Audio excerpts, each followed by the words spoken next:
What up, folks? What up, folks? Uh, Welcome back, man. It's been a long time coming. Dolphin Fan Voices podcast. This is the first podcast of the 2018-2019 season as we head towards the first preseason game here. Um, as of right now, we only have a two-man panel. Still waiting to see who else is going to join us. There was a couple invites that were sent out. If you'd like to join us tonight, send me your email to either my Twitter or my Facebook. I'd like to get a few more people on if we can for tonight. But without further ado, let's go ahead and introduce ourselves, man. Whenever you're ready, go ahead and introduce yourself. I am Ron from California. I've been a Dolphins fan since the early 70s. Uh, Fins for life, bro. And my name is Isaiah. I am a Dade County product, raised partially in Albany, but raised mostly um, in the city of Miami.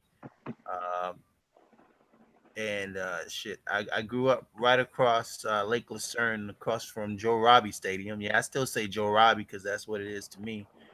Um, Grew up watching this sport with my father, who was also a diehard Miami Dolphin fan, and that's how I became a diehard Miami Dolphin fan.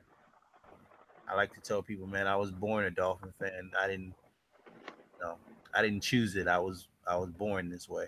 So we got a lot to talk about. What would you like to talk about first, man? There's a ton to talk about today. Uh, I think we've already talked about the rookies during the draft. Right. Whatever you want, dude. Just I'll follow you. Follow your lead. All right. So I guess the first thing to start off with is the first official depth chart did come down. I touched on a little bit of it earlier in an earlier video. So what are your thoughts on that first official depth chart of 2018? The biggest part of that depth chart that bothers me is the offensive line. Like we're still trying to play guys out of their natural positions. Like we're taking Eric Smith, and he looks like he's what the third string on the left tackle, and Yep. he's played right tackle all of his life in college. Yep. And we've got Davis, who's a tackle. He's plugged in at right guard, and he was trash at guard all last year. And when he stepped in for Tunsil at left tackle, that Atlanta game, he did real well. And then when James went down, he was literally a stud right tackle. And then they kicked him in at right guard when Bushrod went down because it seemed like a dude was going down every single freaking week. Yep. So they shuffled him at right guard, and then they put Sam Young at right tackle. I mean, I swear to God. But the other position I noticed was the wide receivers, and I just don't get why they're trying to force Carew Yes. at the X. At Right. the X. I mean, he has the size. Yeah, he's like 6'1", 6'2" ish, and he has the body type, and he's strong and all that. But he's slow, and that was what was Landry's issue. Is when you're running a 4.5, 4.6, 40-yard dash in a straight line, they jam you and stuff. You're not going nowhere. So what are you going to do? Catch a 5-yard pass And that's exactly what ended up and happening. contest it? And last year when he came in for the injured Parker, they unwittingly swung Landry out there, and they were playing Carew in the slot. And in that one game, he caught 6 passes, Yep. and then that was it. Yep. See, and this is my problem when people tell me that somebody's trash, but it's very clear to me that they are not paying attention to what's going on. And I say, like, this coaching staff does some unbelievably silly things that doesn't make any sense.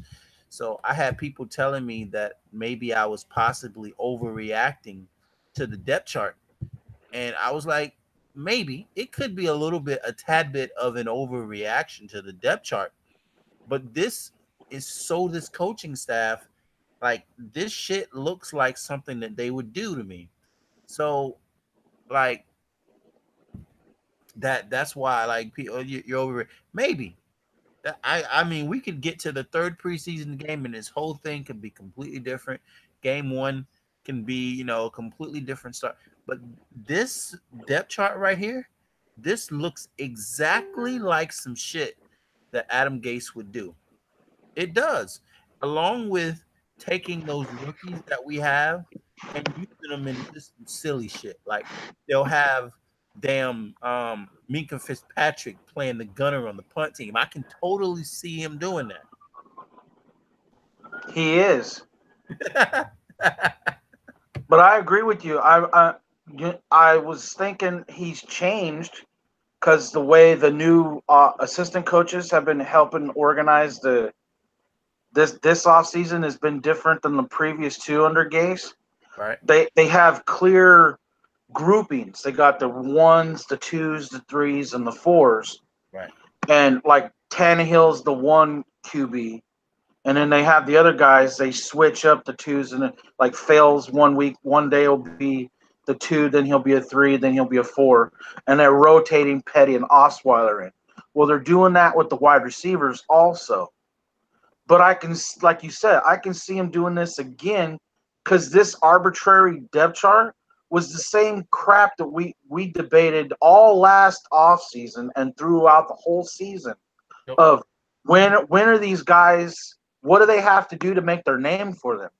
Like, we got excited about Jakeem Grant in the preseason, showing that he not only can line up as an X or a Z, but he's explosive. yep, And even the big corners of the Vikings, I argued with people all last year, and I'm still arguing with some of the same idiots this year. And they said, "Well, that was preseason. It was the fourth string scrubs." No, we drafted Xavier Howard in the second round. A couple picks later, the Vikings took Mackenzie Alexander in the second round. How are we going to sit here and say, "Oh, well, Grant was lining up against a scrub"? No, he was lined up against a fucking second round pick, and he was a sixth rounder himself. yep, And the other guys got him at 6'1", 198 pounds. Jakeem is five. They list him at 5'7", but he's really 5'6" and something. And 170 pounds soaking wet with pads, all of his shit on it at the same time. yep, And he's faking one move, juke it in the same fluid motion, and the dude's trying to grab him, and they can't touch him. And then all of a sudden, you don't see him till Parker gets hurt. You see him in on a gimmick jet sweep, and he's out there blocking for Kenny Stills and Jarvis Landry on the bubble screens, and then nothing. yep, We're sitting here scratching our heads, and I'm looking at this depth chart. Like you said, I'm probably overreacting even more than you are, but it's only because it's the same shit that he did the last 2 years. yep, Carew playing the X instead of the slot. Landry trying to rotate with Parker as an X, and he's a freaking slot. And you got Jakeem, all that speed, all that talent sitting on the bench. Carew sitting on the bench. And we're playing these dudes. Bushrod, who's a left tackle, is now our right tackle, right guard for 2 years. And we spent a fifth round pick on Asiata. And the dude comes in the final game of the season last year just to take snaps on yep, a fucking field goal. yep. I mean, come on, man. This this is the type of shit that doesn't make any sense. I mean, If I'm not mistaken, wasn't Kiko Alonso drafted a middle linebacker, Yep. and then we draft another middle linebacker, and was Stephon Anthony a middle linebacker for the Saints, or was he outside? I don't remember. He was drafted in the first round as a middle linebacker. So see, this is the type of shit that doesn't make any sense. And then you get TJ McDonald, who's I mean, he's not. It makes my head hurt just thinking about the type of things that we're doing as a football team. We got a $10 million defensive end, is the third guy on the depth chart. At end. Man, And we're paying Albert Wilson to be the third string slot wide receiver. What is he? The second string Z. yep, he's behind Kenny Stills on the depth chart. And then I look at like the right tackle spot. We got the undrafted rookie that Steinmetz. He's at the behind on. I think the third guy behind on right tackle. Yep, it's James Young and yeah, Steinmetz. And we're wasting Eric Smith, who looked like he should have been a starter, or could have been when all the injuries went down, if he hadn't happened to get hurt himself. Now And he now he's third string left tackle. I mean, I don't get it. I really don't. And that's just the offensive line. You look at the wide receiver, it's a mess, dude.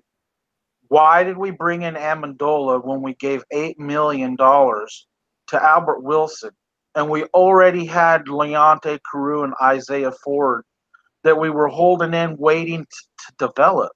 and And we now Isaiah Ford is showing when they lined him up on the outside, he was okay in this OTAs.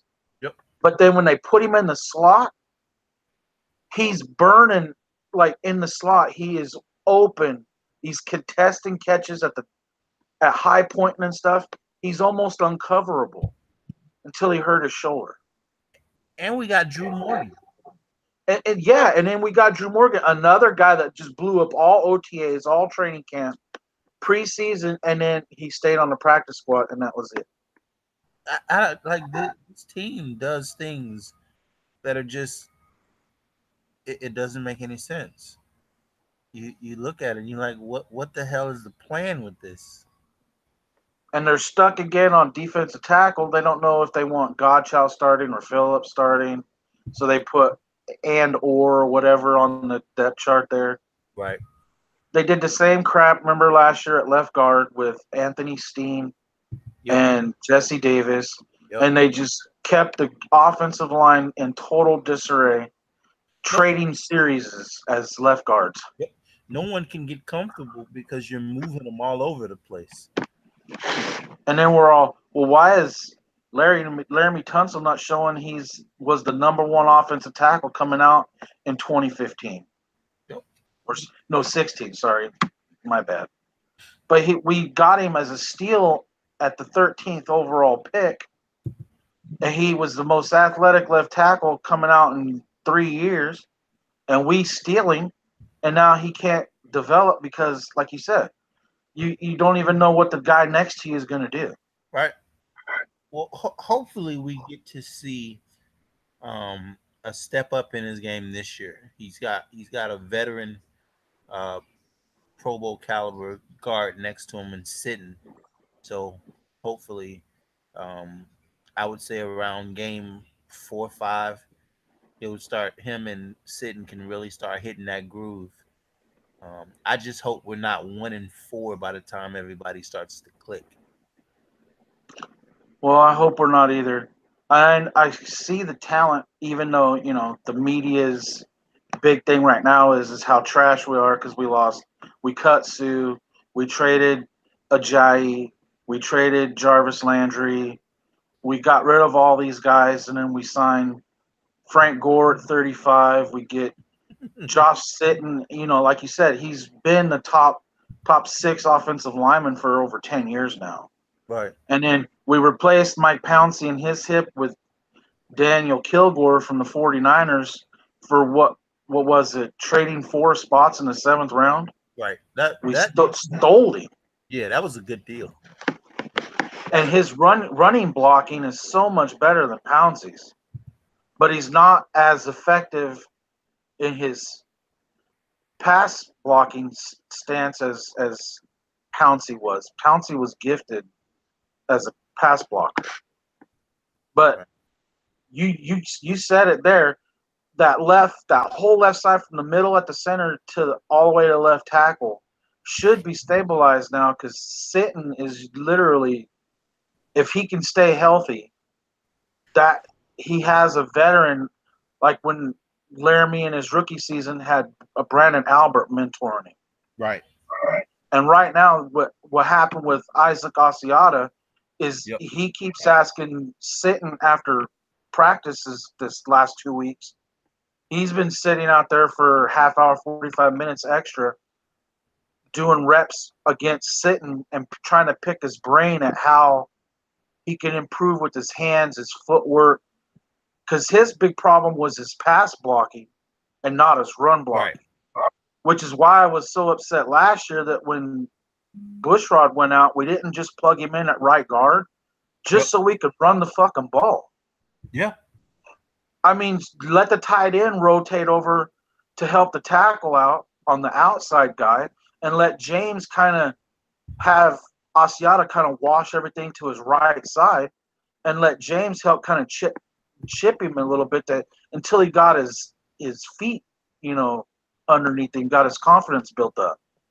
But he could road grade as a run blocker like a motherfucker, dude.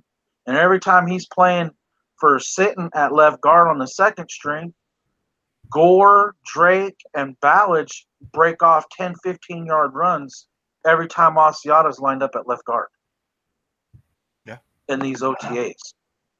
So he's doing really, really good.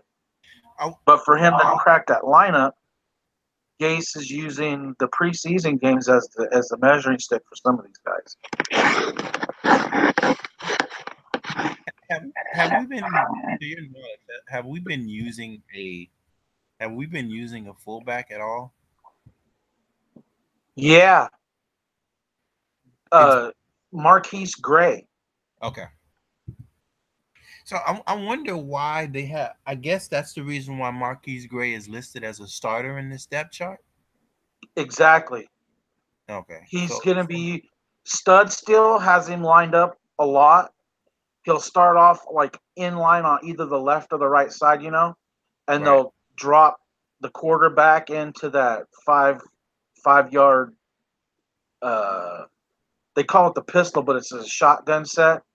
And Drake or Gore will be standing next to him in the shotgun, and they'll motion Gray, and then that's when they'll hand the ball off to either Drake or Gore, and the fullback literally is Gray leading up in the hole, like we did that Carolina game, that 66-yard run Drake broke off. Gray was lined up as a fullback, and then for the other tight end, since the other tight ends were struggling, they brought in Sam Young as an extra tackle as a tight end, and they run that play to the left for that 66-yard. That's what they're using in base personnel, is a 2 tight end set, 2 wide receiver set. Yep. I remember, and I'm gonna put that play up on the field that on the screen that we're talking about, where Marquise Gray was used. If if we were to use um if we were to use Leonte Carew in that role, do you think it would work? As a fullback, Yeah. um, probably not. No. But Leonte last year, because of all the injuries, Right. was lined up with Landry in line as a tight end, and it worked. Yeah. That's what I'm Because saying. he's a big kid. That's why I don't understand why he's at X. Because he's a Right. big kid. He's 6'1", 6'2", but he's 220, Yep. 215. Yep. And he's not slow at 4.5 is his slowest 40-yard. He's a faster, bigger version of Landry. Yep. But he's not. In 2 years, he's got 20 targets. That's it. Exactly. Which I don't like I said earlier, I don't know how in the hell you can say someone is trash because I see Dolphin fans slamming Leonte Carew. Oh, he's Uh huh. trash. He's this. He's that. How in the hell can someone be trash that you've only seen get 20 passes? How do you know? You don't. It's like last year, the first 6 games of the season. I think it was 6 games before Jai got traded. Yep. Kenyon Drake got 1 carry a game. So Kenyon Drake was trash, That's or what was he was just not? frustrating. And that's what I'm saying. That's why every time someone brings up, "Oh, this person's trash," I have to revert back to the fact that you had players that they were just not given the opportunities. It makes no sense, and people, I continuously hear this. Oh, this person is trash. When how in the hell do you know? You just haven't seen enough out of the individual. And Leonte Carew is a interesting situation because we gave up so much to get him, and Exactly. now from all the reports that I've seen, he's sitting on the bubble, possibly to get cut. And we gave up 2 picks to go up and get this guy, and we barely used him. He's like buying a damn Ferrari and then sitting it in the garage and then selling it to the junk man. Yeah. That makes no And sense. and last year, what was another frustrating when he did get out on the field and was like, well, everyone's all when they say he's trash. Well, he was out there, so he must have got no throws because he wasn't open. No, when you look at the plays and you watch it, they brought him out there to block Yep. because Julius Thomas could not. No. And last year, Landry was, for all intents and purposes, was our starting tight end Yep. because he lined up in the backfield as an H back. He lined up in line as a block to block, not catch, not run out into a passing play. He was used in line as a tight end. And when he needed reps on the sideline to blocking isn't easy when you're used to just running routes and catching passes and doing all that. When you're doing that and you have to block, you need some spell time. That's why Landry's snap counts went down last year, and Kenny Stills led the receivers in snaps, is because they had to keep rotating in Carew to come out there on passing downs, and that's why no one respected his route running when he did run routes. And Cutler left so many yards on the field. There's Yes. times I've watched Carew's wide open, Yep. Landry's wide open on the sideline. Drake's wide open. Steele does the double that Dino route where it's 2 steps one way and then you go the opposite, Yep. wide open in the post, and he's dinking it down to a fucking linebacker's already in the flat covering the running back. Yep. And there's a guy streaking down the fucking field, and you can see Gase, and he's on the sideline with these weird fucking facial expressions because he sees it. He sees it, and Yeah. we see it when we're watching it because you know what you're looking at. I know what I'm looking at when we're watching it, and I'm watching all these plays that are left on the field, and you're sitting there scratching your head. Man, if that guy had just caught that one more pass, that's field goal range. Like, we don't want to kick field goals, but we're losing the games by 2 points. That field goal gives us a fucking win by one. Or it changes the momentum, the complexion for the defense. They don't have to sit out there so long, like that Saints game in London. They didn't give up a score until the last second in the second quarter, and they give up a field goal. We went into the halftime down 3-0, and the offense did nothing. Yep. And you can't Not. call these guys trash because, like you said, then we have to call Drake trash because he didn't get no opportunities till everybody was hurt or traded. Yep. Uh, Grant didn't get out on the field, and when he finally did, you have Gase making comments in the offseason. Well, I wished I would have gave more opportunities to Grant. He was explosive for us. Well, no shit. We've been saying it all along. Yeah. You've seen it in preseason. Why didn't you use him? Especially when Parker went down and you had nobody else, why not let him run a couple of go routes? At the very least, he clears it out for the underneath shit. Yep. And we didn't give Gray any targets. But if we remember 2016, him and Sims were catching a lot of passes because Cameron Jordan was gone. Or wherever the fuck that Browns tight end that stole all that money from us was named. I know exactly what you're talking about. Jordan Cameron Jordan. One of them. One's a defensive tackle or the defensive end, and the other one is the tight end. But the tight end position, I'm not too worried about because right now, how I see it shaking out, they've run Gesicki and Smythe are two rookies. Right. Run them with the first teams because AJ Derby's out with a foot injury right now. Right. And Escobar come up kind of woozy, what is it, Saturday or whatever it was. Mm-hmm. He went over the middle and they weren't supposed to full hit. But TJ McDonald just lit his ass up like he did last year in preseason with the Giants. Oh, shit. He was catching a seam and just McDonald just blew him up, dude. So Smythe has been in that playing, and when they do the tight ends coming out, I don't know if they are actually thinking about it too much, but we're running two, not one. Okay. We're splitting. Gesicki might as well be a wide receiver, right? Because he's doing all his damage, just lining them up in the slot. They take Amendola off. Gesicki's in the slot. Wilson's at the Z, and Parker's at the X. And then Gray or Smythe is in line as a blocker.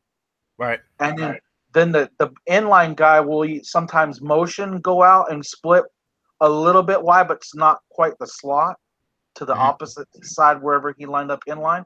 Or they end up as a fullback and then they hand it off or play action it. So I don't know if they're telling us that we're going to be a power run team, but my gut from what I've watched tells me we're going to be better at the run than we were in 2016 because they're running a lot of two tight end sets and they're using the inline tight end to come in motion to be the fullback for whoever's the running back. That would be fantastic. But and it presents options. It presents a run pass option because now you don't have to change personnel. You lock a team in their 3 linebacker base defense.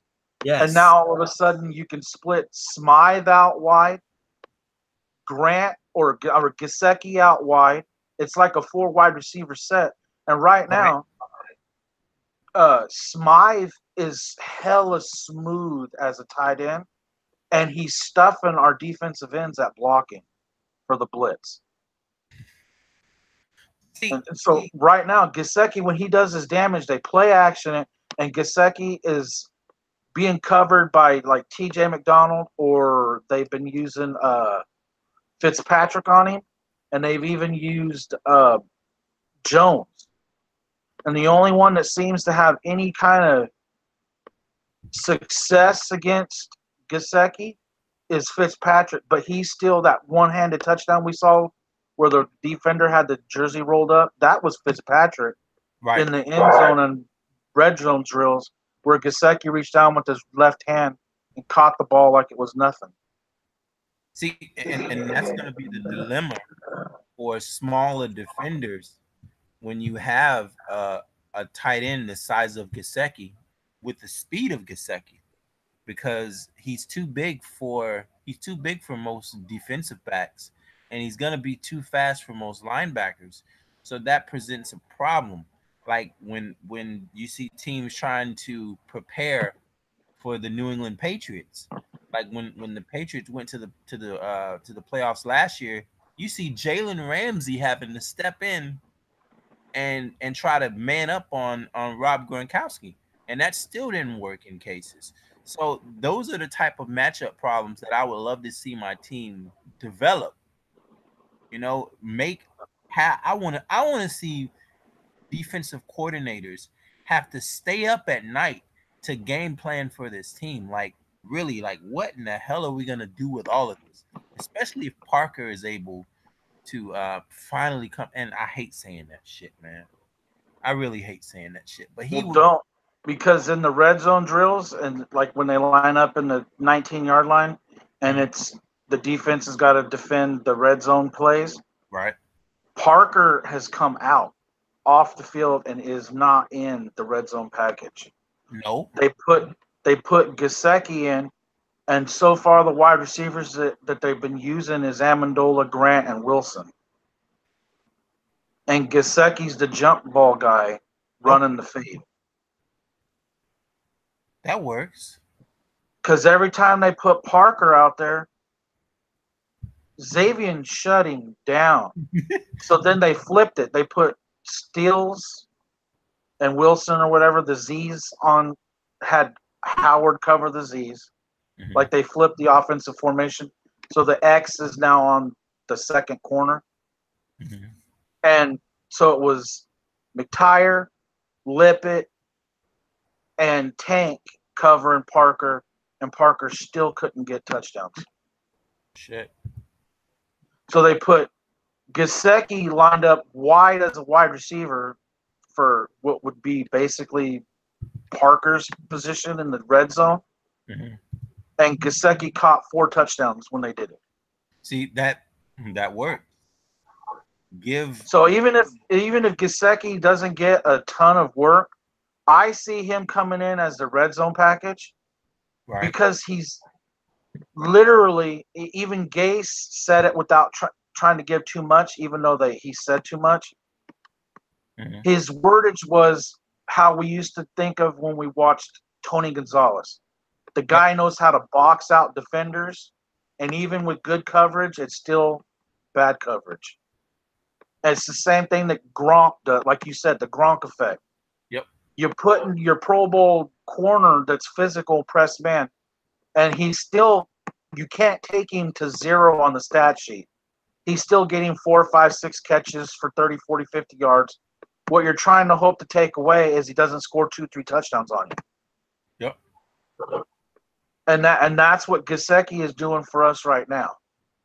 And even for the smallest guy on the field, Grant's already gone over all of our corners and can catch the fade in the end zone. Yeah. But I'm with you on Amendola. Every time they go into the red zone, Amendola has to bring his slow ass out there.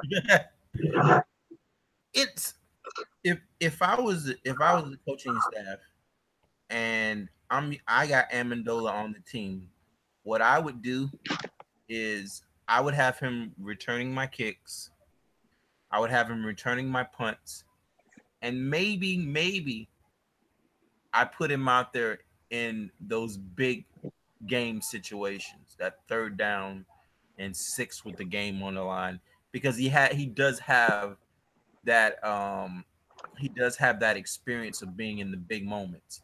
Yeah, he's special in what you just said. He's really is special in that instance. Yes, but for the most part, like with a quarterback like the quarterback we have, my thing is I want to put him around weapons that are going to give him the most out of what we have. If I got a tight end out there, I want a tight end that presents special problems. If I got wide receivers out there, I want wide receivers that present special problems in their matchups. Like Devontae's your high point. You got Kenny who can fly. You got Big Kaseki running down there. I split Drake out. You match him up against most linebackers. That's a problem. Then you got a problem over here. It's problems everywhere, and not just a guy that I can just say, okay, all right, we can take. He's easy. He's an easy cover. I just it's I don't know. I'm with you, dude. Because like last year when we were watching, even when the Patriots on Monday night recognized that they couldn't keep sending that linebacker Roberts to cover Grant or Drake in the flat, Yep. and they put McCourty, that wheel route. If Drake hadn't have fell down, that wheel route was fucking touchdown, even over their fucking Pro Bowl safety McCourty. Yep. And like you said, so now if you got your best safety covering Drake, Yep. you only get two corners, and they're covering Stills and Wilson, and Yep. we got Gasecki out there. All you have left now is a slow ass strong safety, and your linebackers to cover Gasecki. Exactly. It's a problem. There's no matter who it is, your 11 personnel is faster, better than the other 11 guys you're lined up against. But when you take one of those weapons off, you're basically telling the defense, okay, we're going to match you with the slow guy. Here you can erase this guy, and now we have to try to figure out where the matchups are. Exactly. Like Now, you're saying, we're making it harder for ourselves to find those matchups, those beneficial lineups. yes, that is exactly my point. You, Because it doesn't matter who the quarterback is, we've already seen it. yep. Gase wants to run what? The no huddle, Jim Kelly K gun, the Mike Martz fucking fastest show on turf kind of offense. And Set out a personnel group, and if it's a favorable matchup, hit the throttle. yep. Don't let them fucking huddle. Just call 5 plays, line up, and just use number systems. And the guys are fucking. It's fast break, fast tempo. They have to blow or waste one of their 3 timeouts just to fucking catch a wind, change personnel groupings, and now when they change, we can change again. Yep. And So we're constantly as a favorable matchup. yep. Because you remember that fastest show on turf, they run some of their fast breaks with the 2 tight ends. Yeah. And if you remember correctly, that one tight end can catch like a motherfucker. He couldn't block a fucking cold wind to save his life. But when they went fast break, it was him, Torrey Holt, Isaac Bruce, and that fast slot guy. I can't remember his name now. Awesome. But and then when you cover all that, uh, Warren still had fucking Marshall Falk. Yep. That You couldn't pick the right poison to save your life. that was my We favorite. have that. That was It my favorite was, offense of all time. and we have that matchup. Yes. Drake is every bit as talented as Marshall Falk. He could catch like a wide receiver. He did it in college. There's film in college of him lining up as a wide receiver in the slot and burning any motherfucker that lined up against him. Yep. We've seen him do it against the Patriots secondary is awesome. They shut down everybody but the fucking Kansas City Chiefs last year. When you try to wrap your mind around that, who was the only team that blew that team up? It was the Dolphins and the fucking Chiefs. And we had scrub ass Jay Cutler fucking looking like a fucking halfway fucking Pro Bowl wide quarterback out there. I mean, think about that. Now we got Ryan Tannehill, who's supposed to be our savior, they say. Why can't he even be better? Why can't we dominate him now? Because we've added Frank Gore. We've seen what Frank Gore could do on the shit ass Colts, dude. Yeah. He still almost got 1,000 yards with no offensive line. Yep. No offensive line, no quarterback, really no weapons. He And effectively replaces Ajayi's physical run. And if I remember correctly, Gore is fucking dangerous catching the fucking screens yep. and catching the wheel routes. Mm-hmm. So now we have two running backs that can do pass protected in the blitz. They can run routes. They can run and are dangerous in the run. And Gore isn't going down with the measly ass fucking arm tackle. And Drake, that dude made that run against the fucking Broncos.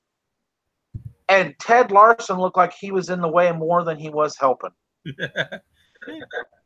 Remember that little juke cut? He made 2 jukes, one to the left, one to the right, making the guy's tackle air.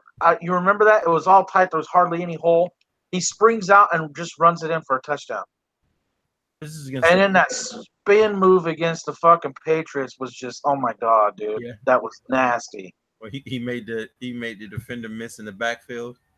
Chung, Yeah, Patrick Chung, tackled air, dude. He put his hand on the dude, stiff armed him by hitting his hand on the guy's neck and using him as a fucking springboard to spring out wide. oh man. But we have the matchups to do the greatest show on turf if we use Grant for the speed. We have to have a speed guy. Kenny Stills has proven he's dangerous in the slot. Yeah, If you take his numbers from the slot, he's the most dangerous slot guy, even over Doug Baldwin. yeah. Why do we need fucking Danny Amendola, where we're paying him 6 times as much as the Patriots did? The Patriots never paid the man more than $1 million. We're paying this dude $6 million guaranteed. See, this is the stuff that And we bring in Wilson, who can go inside, outside, running back, just like Grant. yep. So now we have 2 Tyreek Hills. And we're gonna put Parker, we're gonna go Stills, and we're gonna go Amendola, and we're gonna see if Ryan Tannehill can pull us out here. Come on, man.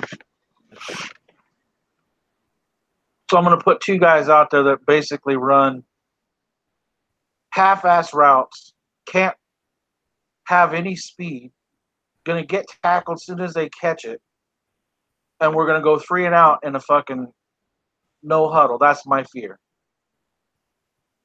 see and Throw a bubble screen here, lost 3 yards. Throw a 5-yard pass to Amendola. all right, Incomplete because it's broken up because Parker couldn't come down with it, and now it's punt. time to punt. That see, and that was the that's That's my fear. that is the fear right there, and that right there negates any type of momentum that the defense can gather, because even if they do get the stop, if we have an offense that's consistently putting them on the field, eventually you're going to wear that defense down. That's what happened last year. Did you see how sweaty the entire, was it 14 defenders we were rotating in and out because we were using multiple DBs and shit? When and that fail of a fucking Thursday night game against the fucking Ravens, Yep. you had Sue was covered in sweat. Wake looked like he'd been fucking run like a rabid horse. You had fucking Kiko look like someone poured water over his head. His jersey was sopping fucking wet. They were tired, man. There was nothing they could do. They were gassed. Yep. But on the defensive side, I'm excited to see Charles Harris. That dude has, I don't know what he did. I don't know what Kool-Aid he was sipping in the offseason. But seriously, dude, he's come in and he's more impressive in a lot of ways than even Robert Quinn, bending the edge. And I've found out that he went to Von Miller, where Von does that pass rush camp, where he brings in a couple of Hall of Fame guys to help him coach everybody up. If you want to go and he passes on like pass rush technique, they spend 4 days or whatever, and it's a grueling 4-6 hour days honing the pass rush skills. Well, Charles Harris went to that this year. Nice. And so did Andre Branch. Okay. It's the first time any Dolphins have gone to Von Miller's pass rush camp. But he come out this scrimmage in 2 consecutive plays, sacked Ryan Tannehill. See, he was getting heat last year, and his only thing was he just needed to learn how to finish. Yeah, he even commented.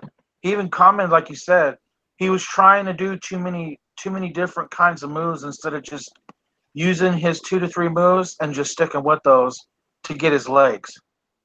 Yep. He was trying all kinds of fancy shit, spinning around, and it didn't work. But our new assistant coach, I'm gonna call him Coach K because I can't pronounce his damn last name. But Mhm. we got from the Detroit Lions. He's got Right. these guys. It's attack. Whatever you do, it's get off the ball as fast as you can. Get your hands on the inside. Make first contact on the offensive line, and just go. And then he'll rotate somebody in fresh. And right now, that's really benefited Harris, Godchow, and Taylor. And right now, when Sitton comes off the field, uh, Asiata has his hands full with Taylor, and Davis has ended up on his back 3 times against Godchow, where Godchow just comes flat off the ball. We've seen him. Remember how fast he can get off that Yep. ball. Last year, a couple times like in that Tennessee game, he blew that whole play up and allowed Kiko to sack him off the blitz. Well, he's doing that, but he's running literally right over Jesse Davis. I thought for sure that Godchild would end up being a starter coming into this season, but it looks He like is. he is. Him, and that's why that depth chart shows when you look at it, it says Mhm. Godchow or Phillips. Right. They haven't really made up their mind, but it's, if we're honest, it's the same what we were talking about last year. He came in, and then when we were full pads and went live, he put Phillips on the third string defense tackle behind Godchow and Sue. That's the way it is this year right now. Is Godchow's the dude? We have two pieces on this roster right now, in TJ McDonald and Branch. Both of those guys I consider guys that I think at some point this season, those two guys, and maybe even Devontae Parker, those guys may end up getting traded off of this roster. Is there any other guy that you could think of that might end up getting traded off of this roster? My money is on Parker before before the first regular season game. Wow. And why I say that is because how strong Jakeem has come out Right. as an outside threat, Hmm. and how Wilson can line up anywhere, even at the outside, and is a threat. Right. I honestly, my gut tells me, on my honest opinion, says that we're going to hype Parker up for a game or two in the preseason, Yep. make him look like he's ready for this quote unquote breakout season again. Yep. And I honestly feel like we'll like trade him to the Cowboys, who were looking like garbage on the offense. Yep. We'll either trade him to the Niners, the Seahawks, and there was one other I had it written down, but I can't remember now. But he's honestly, in my opinion, is the leading candidate to get traded. And Yep. my other one is one of our stellar corners, which I hope we don't. But it's being talked about in the media that we'll trade either Lippert or Tank, and I hope that's not true. Oh man. Hmm. It's because it's the emergence of Torrey McTyer Right. and that undrafted rookie Jalen Davis that we stole from Utah. Yeah. The dude should have been drafted in the second or third round because of his talent. The only reason why he wasn't is because he's 5'9". Oh man. He's a Smurf, but he has 4.40 flat 40-yard speed. He is a ball hawk. He can press man. He can play off. He can shadow. He can trail technique. Whatever technique you want, he can play it. And we've been playing him inside and outside like we've been doing Bobby, and he's been doing really, really good. But my fear is like you said, if there was anybody else, it's at the corner position since we're so deep. We we probably would probably trade either Tank or Lippet to be able to hold on to rookie 6th rounder Cornell Armstrong, and Right. that undrafted rookie Jalen Davis is a possibility so they can make a roster spot. But I hope they don't. Right. Because if we don't, because Auden is going to run a lot of dime packages, we're going to have where it's either just Kiko as a linebacker or just Raekwon McMillan as a linebacker, and that position isn't set yet because Gase wants to see who can cover in live game actions. He wants to see if Kiko gets burnt again, like we saw all last year, where the tight end was wide open when he was man on man. So whoever can win that man on man in coverage will be the single lone linebacker on the field, and that's where we end up keeping T.J. Jones and Fitzpatrick, Mhm. because then we'll move Fitzpatrick as a second nickel corner, Right. or we can play him deep as a true free safety, and then that would mean TJ creeps down and is playing next to Kiko as one of the linebackers. Playing down in the box, which is And where he's I think he's gonna be more effective playing down in the box anyway. and quietly, like people are making a big deal, like Armando Salguero making big deals that we're not practicing the quote unquote that big three safety look, Right. but we have. We're just not doing it all at the same time because like Fitzpatrick is our third slot corner behind McCain as number one and Jalen Davis as number two. So Right. Fitzpatrick's been getting work and practice all the time as our third nickel. Then he comes in as the second string uh, free safety and the second string strong safety. Sorry, the Jones role. Mhm. And then on the first team, when he works in the first team, he's the free safety lined up next to Jones. Okay. And on second string, TJ is the wheel linebacker, and they kick Kiko in at middle for what we call the big three pack, the three safety package. So we're quietly practicing it.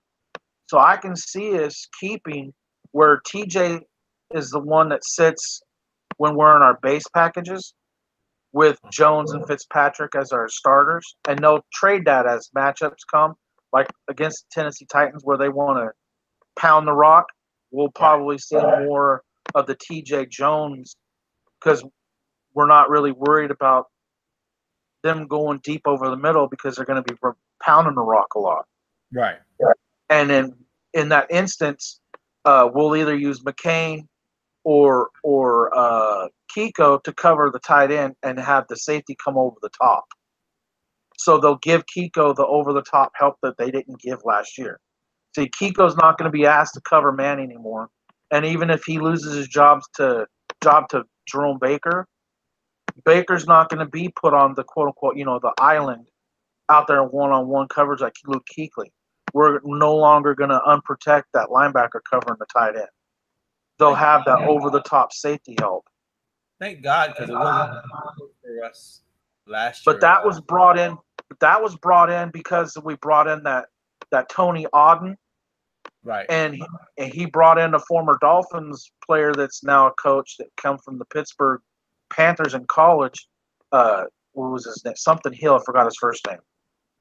But the big change that Hill and Auden brought in is the dime and what they call stubby packages, where it's the three safeties.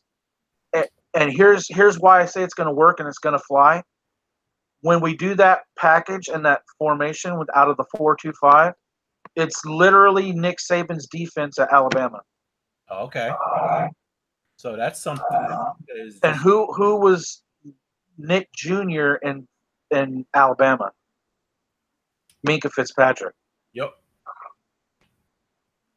Yeah. So that would end up being something that he's already accustomed to.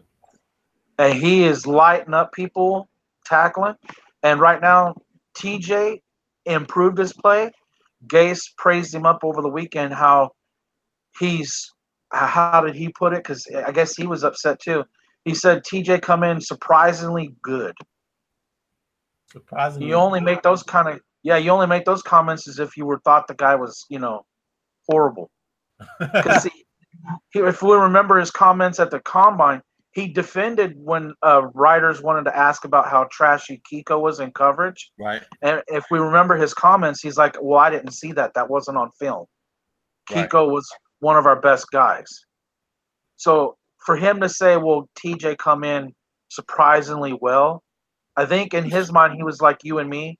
You know, we brought him in to play free safety that he could do it, and it didn't work. at all. He was too slow.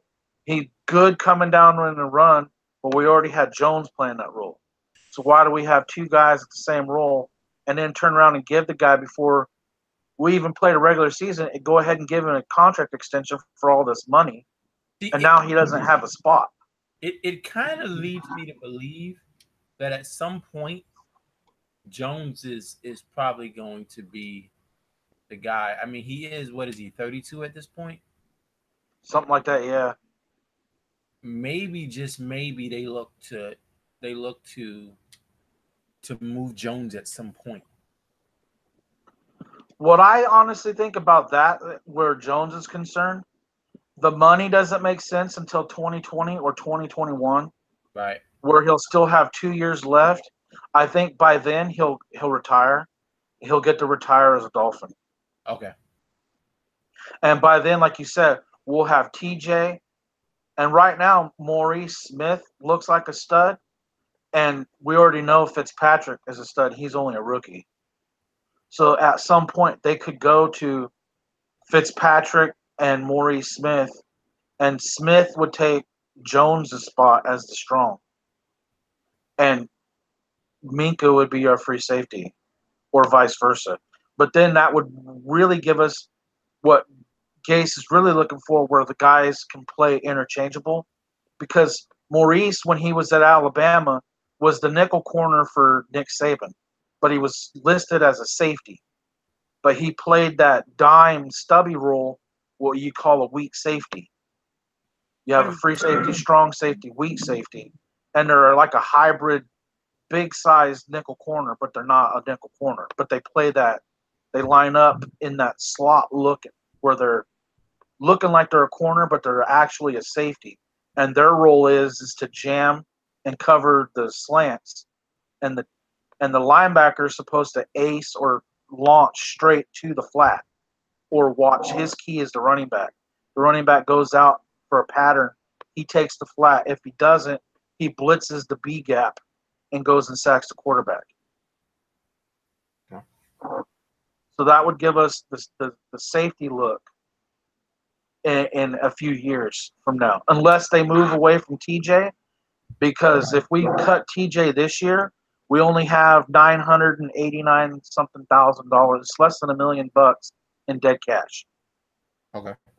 So if it comes down to like he looks like garbage in preseason and we want to play something, we're so loaded at the corner spot that there's no. It looks like TJ's got a big contract, but if we unload him this year before the season starts, it's only less than $1 million in dead money.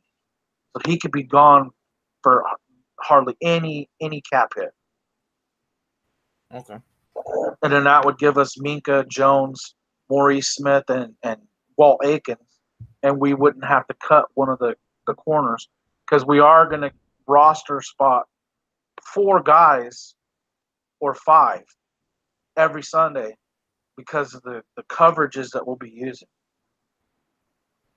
So we literally have 5 guys, and that's why I'm worried we'll trade somebody. I hope we don't, because if we're going to play 5 corners, we're going to be hard to attack, because you'll have Howard, Tank, Lippett, and then off the bench McTire, or even Howard, Tank, McTire, and Lippett off the bench. And we've have had packages where we've put Tank in the slot with Howard and Lippett on the outside, and lined McCain as the dime back, but he's lined up at safety with Jones playing the hybrid linebacker, and we've had success with that. It's really complicated, but we're loaded right now. Yeah. What I'm worried about is how, like you said at the beginning, where they're putting guys third string that are paid $10 million, Yeah. and that's just not good business. No. But I think how it's going to work out for the rotation on the defensive line, we're not really going to have 2 starters. We're going to have 4 guys that come in and out all the time. And Harris has played at defensive tackle where we've gone with Wake and Quinn on the outside. Hmm. Phillips comes off the field and Harris takes a defensive tackle spot, or Hayes takes a defensive tackle spot. It's that Corvette package the Giants ran at the Super Bowl. I like that. That yeah, that's when they used to go to Strahan, Yossi Yomenyor, Jason Pierre-Paul, and Matthias Kiwanuka. I think that was.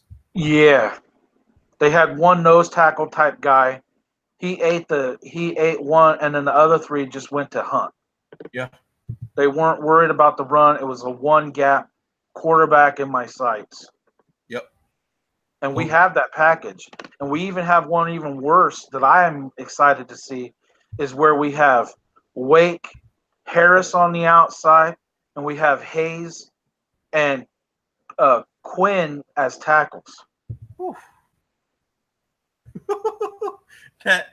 Oh man, And that's a lot of speed coming to get the and That's they've dropped Harris in the flat and have used McMillan, Kiko, Anthony, and Allen for blitzing like we did last year with Kiko a lot, right. and drop the one guy in coverage on the four down guys. And Harris, when he drops, he can pick the ball out. He has a knockdown pass in practice where he had to do 20 push-ups because he dropped an easy interception.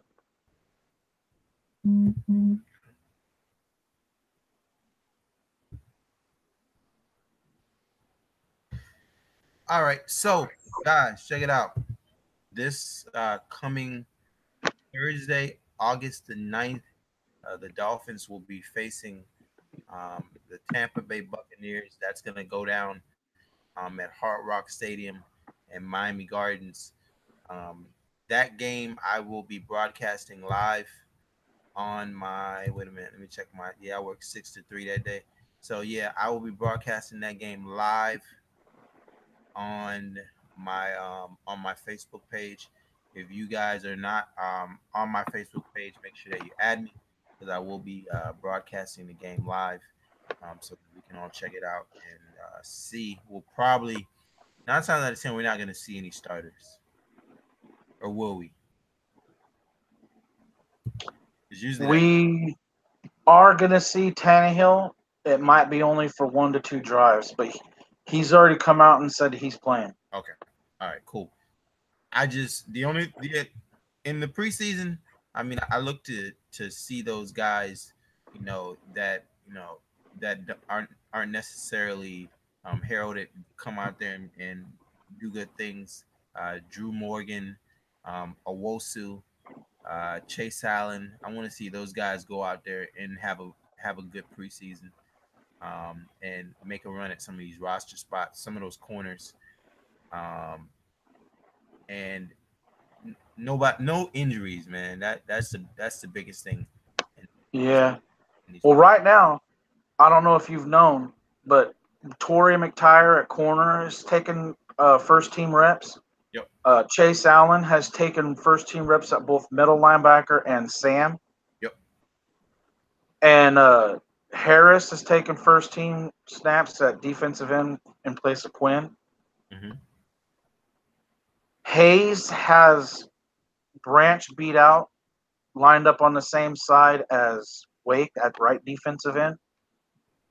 And the two rookie tight ends, like I said, that they've received first team snaps in multiple practices. So those guys, and Gase has commented that Carew is been in his office several times, so he's going to give Carew an extended look to try to make the roster. Because right now it looks like if we keep 6 guys, it looks like the 6th guy is Ford, and Carew's gone. Yep.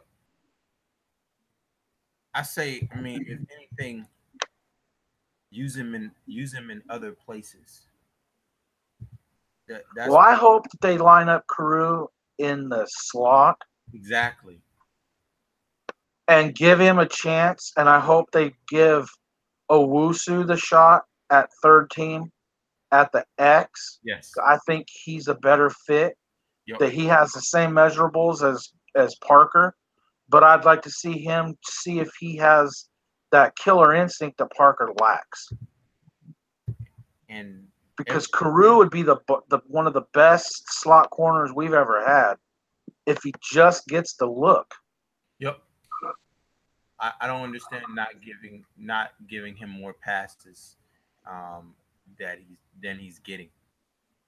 And we gave up 3 picks to select that dude in the third. Exactly. So it's not like he was some slump 7th rounder like Isaiah Ford. Right.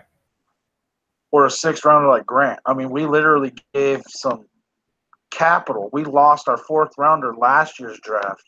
Yep. And our third, where we got Tankersley was a fucking compensatory pick. It was at the end of the 3rd round, and he still luckily fell to us. Yep. All right, guys. We're gonna end it right here. It's 9:06. Join us join us Thursday after the Dolphins versus Tampa game. I don't know how late it's gonna be for you on the West Coast, man. I'm good, dude. All right, so yeah, join us after that game. Damn, what time do I have to work that next day? I am off. Don't kill yourself. I'm actually off that next day, so I can hang out. But yeah, man, join us Thursday. We'll talk about what we saw in the Dolphins versus Tampa game. And that's it, man. We will see you guys next time. Hey, to all of the people who are rocking with us, who are watching us right now, share the video on your Facebook page, man. Let's try to get these discussions as big as possible, man. So share it on your Facebook page. If you're a Dolphin fan and you love talking about Dolphins, this is the place to be right here. Tuned in, Dolphin Fan Voices podcast, as we'll be talking to you guys every game, giving our thoughts of what's gonna happen. Anyway, man, we're out of here. We'll talk to you guys Thursday. Peace. Peace. Thanks for having me. Oh man.